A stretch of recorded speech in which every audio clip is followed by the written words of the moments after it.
kids, Shua here. We're back. Another episode of the Bible and an Atheist Point of View. I'm Shua, your host of the Bible and Atheist Point of View, and I am just that atheist, reading the Bible from this cover to this cover, one chapter at a time, one chapter per video, for the mere fact that it is just fucking funny as all hell to read. I mean, this thing is hysterical. Okay, I ad-lib here and there, but really, I mean, the jokes just flow. Of course, there is that aspect that it's filled with brutality, genocide, murder, torture, whatever, But at the same time, every time I read it, I laugh my ass off.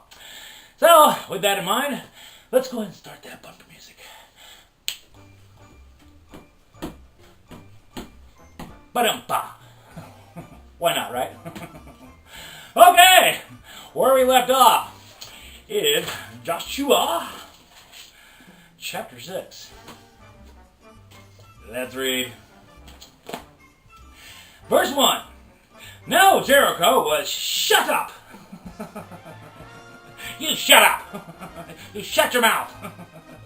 Shut up inside and outside because of the people of Israel. None went out and none came in. Kind of like a cult. Irony. Verse 2. And the Lord said to Joshua, see, I have given Jericho into your hand, with its king and mighty men of valor. Valor. Verse 3, you shall march around the city, all the men of war going around the city once. Thus shall you do for 6 days. Fuck, well, we got nothing better to do back then. Verse 4, 7 priests shall bear 7 trumpets of ram's horns before the ark.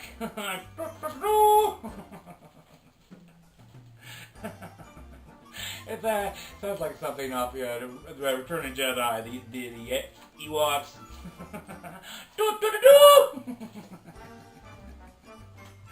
On the 7th day you shall march around the city 7 times, and the priest shall blow the trumpets, as well as the boys.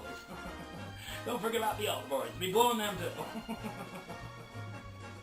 Verse 5, and when they make a long blast with the ram's horn, when you hear the sound of the trumpet, then all the people shall shout with a great shout.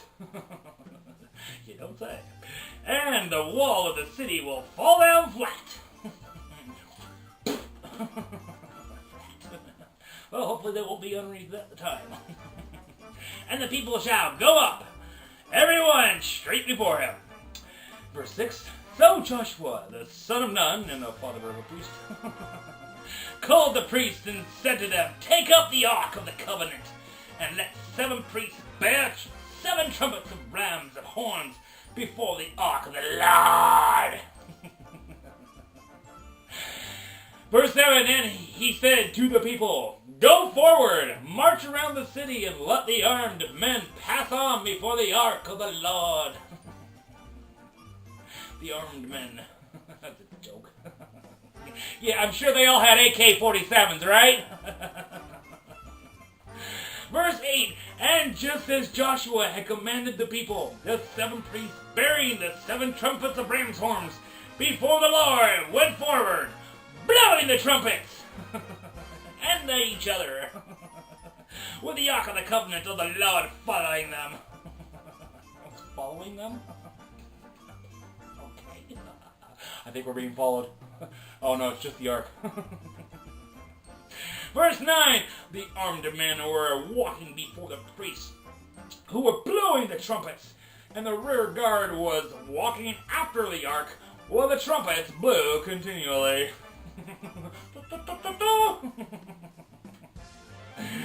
Verse 10, but Joshua commanded the people, you shall not shout or make your voice heard, neither shall any word go out of your mouth, until the day I tell you to shout, then you shall shout. Shout! Might as well shout!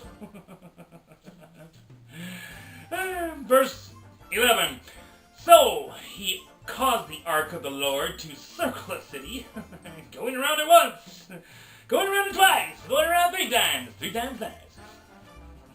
And they came into the camp and spent the night in the camp. Don't they?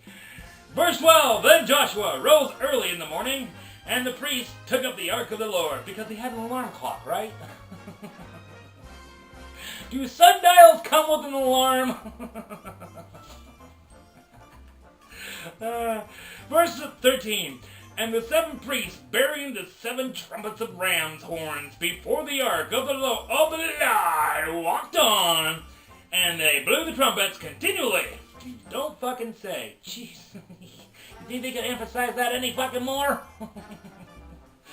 And the armed men were walking before them with their AK-47s strapped to their sides. And the rear guard was walking after the ark of the Lord while the trumpets blew continually. Verse 14, and the second day they marched around the city once and returned to the camp. So they did for 6 days. What the fuck is the point? We're going to circle it once and go home. Like I said, we probably didn't have anything better to do back then. Verse 15, on the 7th day they rose early at the dawn of the day and marched around the city in the same manner. 7 times. Of course they did. It was only on that day that they marched around the city 7 times. How many times was it again? I didn't quite catch the first 3 times. Was it 7? Oh, 6, 4, 9, 69? 69 times, right? Verse 16, and at the 7th time when the priests have blown their trumpets, Joshua said to the people, shout, for the Lord has given you the city. Sure he has. Verse 17, and the city and all that is within it shall be devoted to the Lord for destruction. That's fitting. We're dedicating destruction to the Lord, because after all, that is what he's all about. Only Rahab, the prostitute, and all who are with her in her house shall live. Well, we gotta save the whore. We could use a good whore. Because she hid the messengers whom we sent. Yeah, sure, I'm sure that's the reason, right? Let's keep the whore for that reason. She saved the messengers. Verse 18, but you keep yourselves from things devoted to destruction. Devoted to destruction. That should so be a metal band name. Lest when you have devoted them, you take any of the devoted things and make the camp of Israel a thing for destruction, and bring trouble upon it. You have devoted yourself to destruction.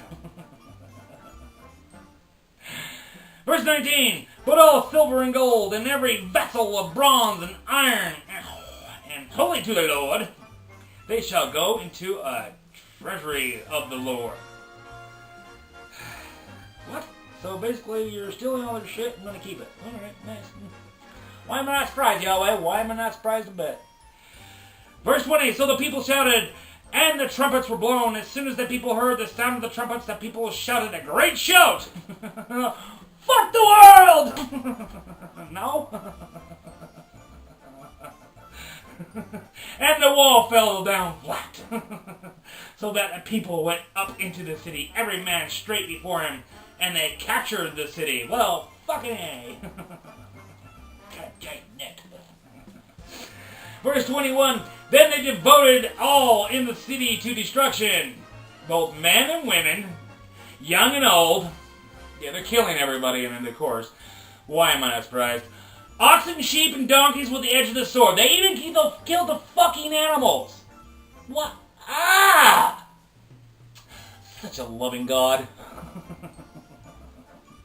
Verse 21, then they devoted all in the city to destruction. But I just read that. Verse 22, but two men who had spied out the land, Joshua said, go into the prostitute's house and tag team her.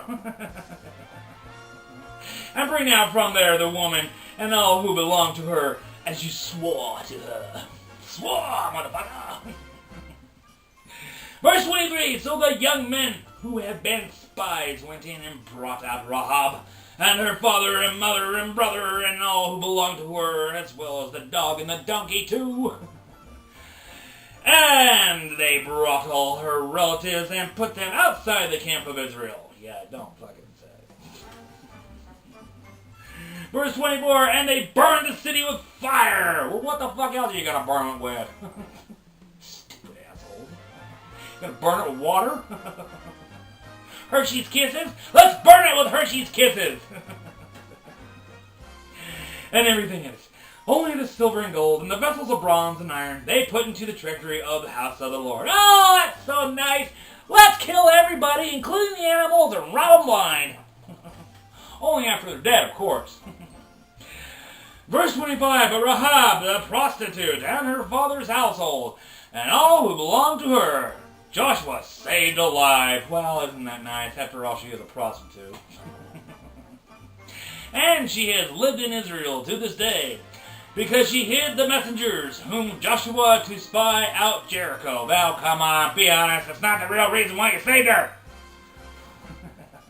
You saved her because she was a cheap whore. And you killed everybody else, so you didn't really have a choice. Verse 26, Joshua laid an oath on them at that time, saying, cursed before the Lord be the man who rises up and rebuilds this city, Jericho. Rebuilding is not an option, I guess. You sure as hell can't resurrect the people that live there. At the cost of his firstborn shall he lay its foundation, and at the cost of his youngest son shall he set up its gates. Yeah, and children are expendable, apparently. Verse 27, so the Lord was with Joshua, and his fame was in all the land.